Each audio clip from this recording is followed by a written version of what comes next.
பிள்ளைங்களா வணக்கம். உங்கள் சத்தியம்மா.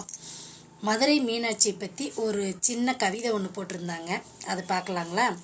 மாமதுரை மங்கைக்கரசி மாமதுரை மீனாட்சி, ஊரழகு பேரழகு வீதியெல்லாம் அழகு, கோயில் அழகு சுற்றி வரும் தேரழகு, கோபுரங்கள் அழகு பொத்தாமரை குளம் அழகு, அழகுக்கு அழகு சேர்க்கும் ஆடி வீதி அழகு. அன்னை மீனாட்சியை நித்தம் உன் பாதம் பணிந்து நீ படி அளக்கும் கருணையாலே உன் கருணை விழிப்பட்டு விழியாலே மொழி பேசி விருந்தாகும் உன் கருணையம்மா.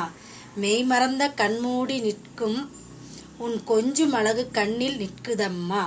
மதுரை மீனாட்சியே பாண்டிய குல பேரரசி, அழகு கொஞ்சும் பேரழகி, திருவீதி உலா வருகிறாள் பராக் பராக் பராக். சரிங்களா? ஓம் சக்தி அங்கார சக்தி. நல்லதை மட்டும் நினைப்போம், நல்லதே நடக்கும்.